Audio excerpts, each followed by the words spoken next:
Hey, all, Michael Lunsford here, Citizens for a New Louisiana. And we're talking about the election coming up on November the 3rd. There's a lot on the ballot. And if you're not paying attention, you're going to walk into the voting booth and you're not going to know which end is up. So we're doing this little series right now. I'm talking to judge candidates. This is Royal Colbert. He's running in Division D. And what's that district look like? Where's that? The geographical boundaries are Glory Switch Road up to the outskirts of Church Point. You hang a left, go over the interstate to Crowley, get to Cameron Street on 90, hang another left, come back down Cameron Street till you get to University, and then you hang a right and go to the airport. Okay. Yeah, vast. Vast, big district. So if you're going to be showing up and you're going to see Division D, in fact, you can go to govote.com online and pull your ballot just to make sure you know what you're doing. But look, we wanted to talk because you're running for judge, Division D. That's Jules Edwards right now. No, I'm Judge sorry. Rubin. That's Judge Rubin's Yes, seat. sir. And he's not running for re-election. I think he's aged out. Yes, sir. And so you're running for his seat. Tell me a little bit more about your experience. You're currently with the district attorney's office, so Yes, sir. you've been in that courtroom. You've talked to Judge Rubin. You've been in his court. You've participated in that process. Right. Well, my experience starts way back when, because I am kind of old now. But I started off as a lawyer working with Allstate Insurance Company. From Allstate, I went to, I'm sorry, let me flip it. I actually started off as an attorney with the Department of Justice down in Baton Rouge under Attorney General Foti. Wow. Worked in the civil department for about 6 years. Literally left and went on active duty with the Army. Came back from there. Came to the public defender's office here in Lafayette. Helped them revamp some of the programs there for about 3 or 4 years. And then I was lucky enough to be the last hire by Mike Harson before he retired. And then I was lucky that Keith Stutes, great boss, kept me on. So I'm still a shout out to Keith. So there you are. It's and the race that what we were talking about earlier before we turned the camera on is you were talking about how you believe that rehabilitation is a lot more important. I say it should be a higher priority than incarceration, and we had talked about that a little bit and your belief that we are over incarcerated as a state and as a community. Okay, so America has the highest incarceration rate of any country in the world. We're less than 25% of the population, but we have more than 25% of the actual incarcerated people in the world. And Louisiana leads the nation the actual incarceration rate. Wow. So Louisiana is literally the most incarcerated population of any place in the whole entire world. Now, if you break that down, we're incarcerating people for property crimes, drug crimes, and then they're the worst of the worst. The child molesters, the rapists, those crimes where someone actually gets physically hurt or mentally abused. Right. You set those over there. Those are the worst of the worst. What people are not recognizing is, and I say this all the time, I say rehabilitation over incarceration because we're wasting money. Right. Now, that's the bottom line. It is $16,174 per year to incarcerate one person. And that's just the basic cost. That's yes, sir. If they need medical attention or anything like that, it goes up. Exactly. In fact, there are some people, and I'll get to later, that actually people who actually go to jail to get their medical and dental needs taken care of. But you take that $16,174, and I went to USL, not UL, USL, and my tuition wasn't that much a year. And that includes my room and board and everything else I needed to go to school. So I think that money could be spent wiser, doing some wiser things to help those people who are maybe drug addicts, doing petty crimes like theft, finding them some job training and some meaningful employment so they are no longer a burden on the state. So you and I, Mr. and Mrs. Taxpayer, are no longer paying for them. They become productive citizens and they're paying for themselves again. That's perfect. That's great. So right now, we talked about the budget situation in the court system. Okay. We all know we're in unprecedented times, like everybody's saying. I always tell myself, well, I want some of those precedented times with the COVID-19. So tax revenue is down. All is down. Everything in Louisiana is down. So the simple fact of the matter is, and I'm going to say this as plain as I can, we are broke. And we need to stop getting off the idea that we can never say we broke. And the politicians need to do the same thing, because I'm not a politician. Someone asks me where I'm going to find the money. Well, I'm going to tell you the truth. I don't have the money. You find the money because we broke. And so we recognize that we are broke. Then it's time for the people of Louisiana, the court included, and the criminal justice system included, to tighten our belts. We have to tighten our belts, bear down, take some of the budget cuts, start living living within our means, as my mom always say. If you make $2, don't spend $2.50. Stop living off credit. So we have to alter our court system for the same way. And we have to become more efficient. Okay, which leads me into my alternative sentencing. And here's my plan for alternative sentencing.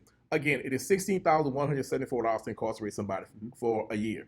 That money might be better spent, and this is just my idea, and I could be wrong, and I haven't tweaked it yet, letting that person pay for their own incarceration. We have a great ankle monitoring system and GPS monitoring system. and a great home incarceration. So if you're not in jail for a violent crime, if you're in jail for a petty crime, if you're sitting there even on bail, because even those bail costs while you're sitting there be on bail awaiting trial, because we're backed up, then you're sitting there costing the taxpayers money. That's right. Let this person get out on ankle monitor system. It will cost them money. They will actually pay for their freedom.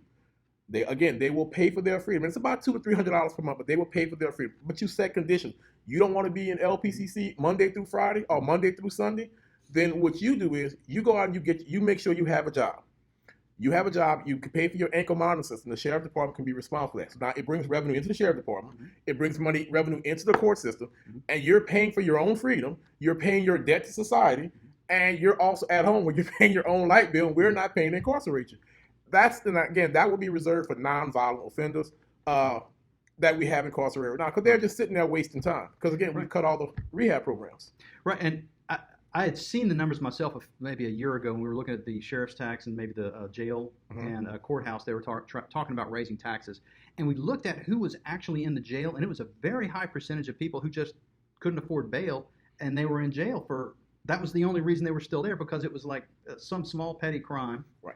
I want to say the number was over 80, maybe even 90% of the people in the jail were just they hadn't paid bail. Right. And so look at what bail is designed to ensure that you show up for court. Right. Well, again, everybody has a cell phone. So there's some way to track everybody in this world. If you're over the age of 10 in America, you don't have a cell phone, something probably is wrong with you. You just want to be unplugged. So we have the means to monitor those people. We have the means to track those people. Even an ankle bracelet, though, at $200 a month is still cheaper than $16,000 a year. Right? It's cheap. When you count food, when you count housing, when you count the cost of deputies, when you count the cost of the medical care, and we have to talk about the medical care. People don't realize that when someone is incarcerated, the system, the court system, the sheriff department, the taxpayer, they are responsible for everything that person needs. I mean, I have been working in the courthouse for the last 10 years. I've been a prosecutor in Judge Rubin's courtroom. And I would say jail is a revolving door. There are people I know are coming to commit some crime. They may go in Walmart and steal a TV or some socks or something in November, so they know they can stay in jail in November, December, and January, or if they have a toothache, or if they have a headache, that they're going to get the medical care. And what happens is we have to bring them to UHC or the charity hospital. They get the medical care they need, and they deserve it. Don't get me wrong. I feel for these people. They deserve it. But again, the citizen taxpayer is paying for it, and then they'll stay in jail to stay warm. So we have to come up with a better system. And I think the ankle bracelet system is a much better system for those people accused of petty crimes and property crimes where someone has not actually been hurt. I think it's a great idea. And this is really good news that somebody's thinking these thoughts. And look, we're kind of coming towards the end of our video. So if you would, go ahead and close. Tell people why you're the right candidate, and we'll end with that. So I think my vast experience makes me the right candidate. Again, and the fact that I'm actually from the Lafayette area. I was literally born in Truman on Martin Luther King Drive. When I was born there, it was 228 Lillian Street. So this is my home for me. And I say Acadiana because if you're from Lafayette, you're from Rain, you're from Deuce, you're from Scott. But I'm out and about amongst the people. But I also think I have that cross-section where I can represent all people. I went to Catholic school, and I'm extremely Catholic, so I'll tell everybody that. I'm really, really Catholic. But my experience, when I first came out of high school, after graduating high school, my first thought was, well, I joined the Army. I have to pay my way through college. My mother always say, pay what you owe. So I paid my way through college by writing that uncashable check. Did my time in the military, got my deployments, came back, attended USL. Again, right back in Lafayette. My first job was at the Department of Justice in Baton Rouge, but I still lived here in Lafayette, right there on Mall Street. But I have friends who live in it wasn't River Ranch then, it was Khalid Saloon Road, Bendel Gardens. I have friends there, went to school with some of these kids. So I know I'm appealable to a cross-section. I think as a judge, I'll be that unifying candidate, that unifying judge with everyone, no matter what side of Lafayette or what side of the tracks you come from, will be able to come to me and say, hey, Royal, this is what's going on. And as a leader, again, I'm not an Army brat. I'm a product of the Army system. Mm-hmm. And one of my mantras is, when I got to basic training, my drill sergeant told me, look to your right, look to your left. He said, what do you see? And we said, people. He said, and one guy said, well, I see a white guy and a black. I said, no, you don't. He said, you see green. So my concept is, and I live by that, I don't see color, I don't see race, I see people. I see the people of Louisiana. I see the people of Lafayette, the people of Rain, the people of Deuce. So I think I can be that unified person. Aside that, my experience, I have the civil experience, having done some private practice, having worked for Allstate Insurance Company for a number of years. I have federal experience on both the military and civilian side, having been a prosecutor and a defense attorney in the military. I have the criminal experience, having been a public defender, and I'm now a prosecutor. And I have, more important than anything else, I have a listening ear. I've learned to look at people, learn to judge people not by who they are or where they come from, about the content of their character. I think that's going to make me the best candidate in the race. So you have a website? It's royalforjudge.com. Okay, that's easy. Royalforjudge.com. Royalforjudge.com. And a Facebook page. If people want to reach out to you, they can get in touch. Yes, sir. Excellent. Yes, sir. Yes, Well, sir. Royal, it's been an absolute pleasure I to meet appreciate you guys having me. And thank you so much for coming and joining us. Yes, sir. All right, y'all. Pay attention. You got more going on in November than you knew. This is one example. Take care. See you next time. Bye.